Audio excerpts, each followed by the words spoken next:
Francis Bacon was an Irish-born British figurative painter, renowned for his emotionally charged, raw, and frequently unsettling imagery. Born on the 28th of October, 1909 in Dublin, Ireland, Francis was the son of an English veteran of the Boer War and racehorse trainer, Captain Anthony Edward Mortimer Bacon. His mother, Christina Winifred Firth or Winnie, was heiress to a Sheffield steel business and coal mine.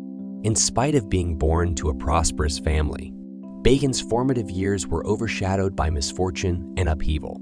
His father, an army officer, expressed disapproval of Bacon's artistic inclinations, and upon discovering his homosexuality, evicted him from their household during his late adolescence. Separated from his family, Bacon set out on a peripatetic journey that spanned Europe. During this phase of constant movement, he was immersed in a myriad of cultures, artistic genres, and philosophical outlooks that would subsequently influence his creative endeavors. His footsteps traced a path through notable cities like Berlin, Paris, and Monte Carlo, allowing him to absorb the dynamic energy of urban environments and fully engage with the artistic undercurrents of that era. He settled in London in 1928, after which he worked as an interior decorator. In addition, he had commenced his journey into painting, albeit without garnering acknowledgement until 1945. It was during this period that his distinct and potent artistic approach, showcased in pieces like 3 Studies for Figures at the Base of a Crucifixion, earned him nearly immediate infamy and recognition. The 3 Studies for Figures at the Base of a Crucifixion is a triptych that embodies Francis's distinctive style and thematic concerns. Created in 1944, this painting is widely regarded as a pivotal piece in Bacon's career and as a seminal example of his ability to convey raw emotion, existential anguish, and distorted human forms. The central panel of 3 Studies for Figures at the Base of a Crucifixion features an agonizing and tormented creature. The figure's form is contorted and grotesque, evoking a sense of suffering and torment, with a gaping mouth, distorted features, and a visceral, fleshy texture. This central figure embodies human vulnerability and existential distress. It stands as a visual representation of the anguish that can accompany human existence. The flanking side panels present distorted, deformed forms that complement and amplify the emotional intensity of the central figure. These figures, while less prominent, contribute to the overall atmosphere of dread and turmoil. Their fragmented appearances further emphasize the theme of human fragmentation and vulnerability in the face of suffering. In conclusion, 3 Studies for Figures at the Base of a Crucifixion is a seminal work in Francis Bacon's body of art. Through its distorted figures, emotional intensity, and thematic complexity, the painting captures the essence of human vulnerability and existential struggle. Its ability to evoke a range of emotions and interpretations underscores Bacon's mastery of conveying raw human experience through his unique visual language. Bacon frequently drew upon historical art, religious symbolism, and concepts of solitude and anguish in his paintings. His creative vision was shaped by a diverse spectrum of influences, encompassing literature, philosophy, and the masterpieces of figures such as Diego Velázquez and Vincent van Gogh. One such painting that was referenced to Diego Velázquez was Head 6, whose portrait of Pope Innocent X haunted him throughout his career and inspired his series of Screaming Popes, a loose series of which there are around 45 surviving individual works, which he exhibited in 1948. In Head 6, a distorted and eerie representation of a human head takes center stage. The facial features are contorted, stretched, and elongated, giving rise to an impression of anatomical discord. This distortion, functioning as a metaphor in visual terms, symbolizes internal emotional upheaval and the fragmentation of the psyche. The visage's expressive contortion compels observers to confront an unsettling portrayal of the complexities inherent in the human experience. The emotional potency within Head 6 is readily discernible. The distorted features and restive brushwork together establish an environment permeated with suffering and tumult. The subject's sunken eyes, extended mouth, and jagged contours collectively amplify an all-encompassing impression of psychological anguish.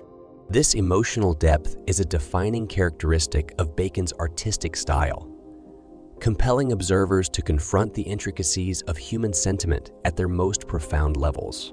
The chromatic spectrum within Head 6 is distinguished by lively yet unorthodox shades.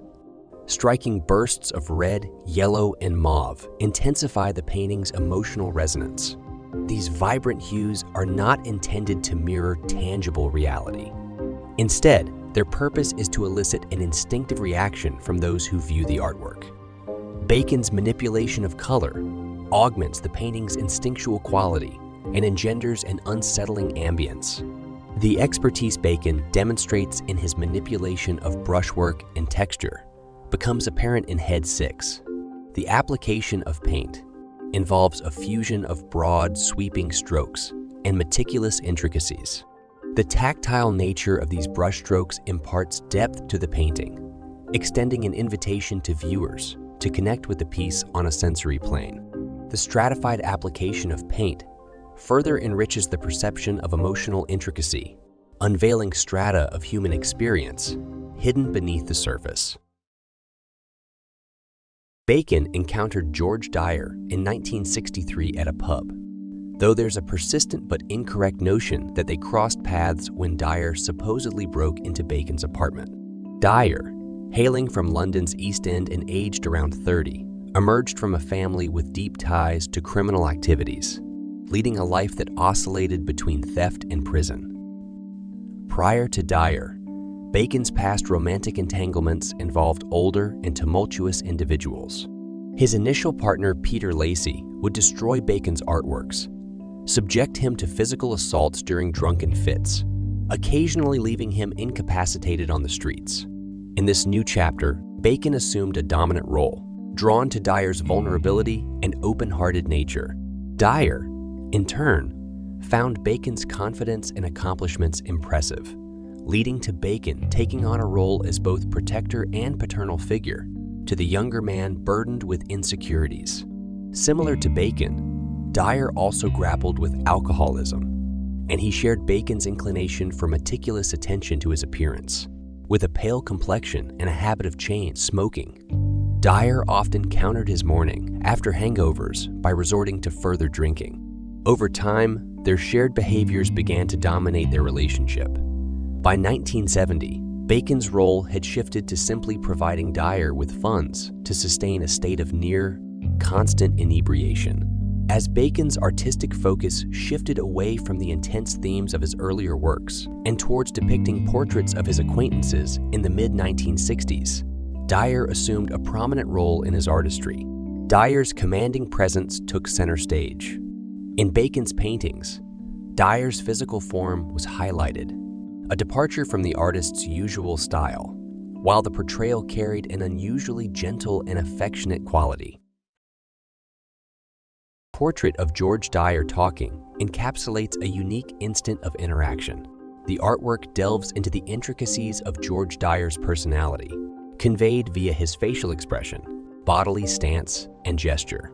The act of Dyer's mouth being open implies dialogue, extending an invitation to observers to reflect on his inner musings, feelings, and the potential content of his spoken words.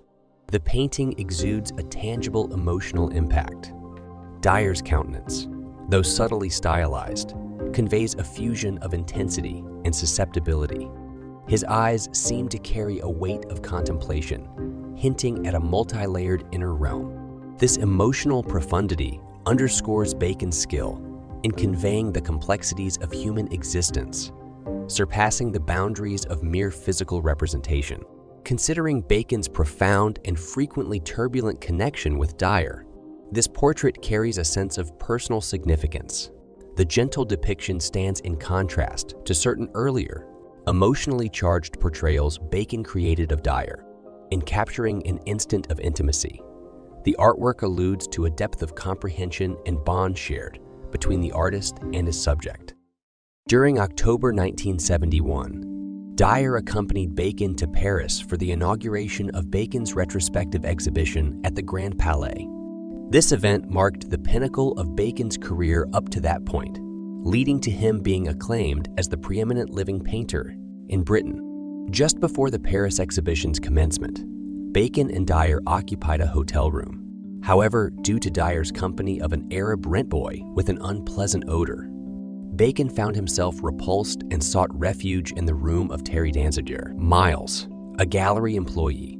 The following morning, October 24, upon returning to his room alongside Danziger, Miles, and Valerie Beston, they encountered Dyer in the bathroom, lifeless and seated on the toilet. Out of accord with the hotel manager, they collectively decided to withhold the announcement of Dyer's passing for a span of 2 days. The following day, Bacon was encircled by individuals keen to acquaint themselves with him. During the middle of the ensuing evening, he received word that Dyer had ingested an overdose of barbiturates and had passed away.